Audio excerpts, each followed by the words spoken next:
ইফতারের পূর্ব মুহূর্তে মহান রব্বুল আলামিনের কাছে যে আকুতি, যে দোয়া, যে কামনা পেশ করা হয়, আল্লাহ রব্বুল আলামিন বান্দার সেই নেক দোয়া, সেই চাওয়া পাওয়াগুলোকে আল্লাহ রব্বুল আলামিন পূরণ করে।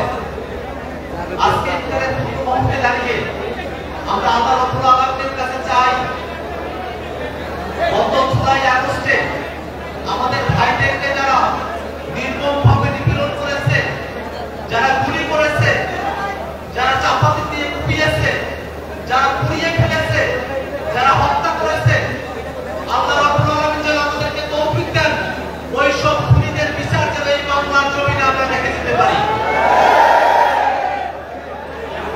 আমরা দাবি জানাই এই সব খুনের খুনি, সকল খুনের নির্দেশদাতা, যার সঙ্গে রিপোর্টেও যার সংশ্লিষ্টতার কথা এসেছে, ওই খুনি হাসিনা এখনো ভারতে বসে বাংলাদেশের বিরুদ্ধে নানাবিধ ষড়যন্ত্র করে যাচ্ছে।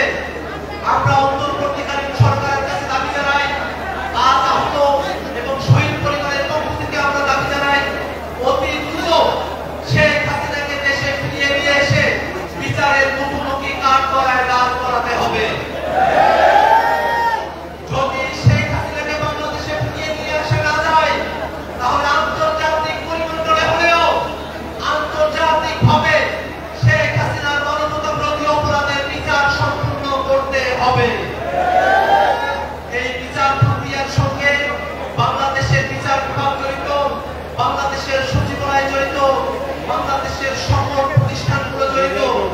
গত 54 বছর ধরে বাংলাদেশের প্রতিষ্ঠানগুলোকে দুর্বল করে রাখা হয়েছে। এই প্রতিষ্ঠানকারী তাদের সময়কালের মধ্যে এই সংস্কার প্রস্তাবনাগুলো জাতির সামনে বাস্তবায়নের উদ্যোগ গ্রহণ করবে। আমরা সরকারের কাছে দাবি জানাবো,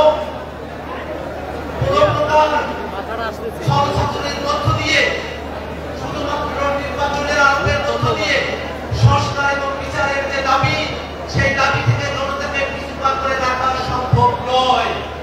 অতএব আমরা আজকের এই ইফতার মাহফিল থেকে, এই দোয়া মাহফিল থেকে আমরা আল্লাহ রাব্বুল আলামিনের কাছেও চাই, আল্লাহ রাব্বুল আলামিন আমাদের মনের আকুতি, আমাদের দোয়া আল্লাহ রাব্বুল আলামিন যেন কবুল করেন।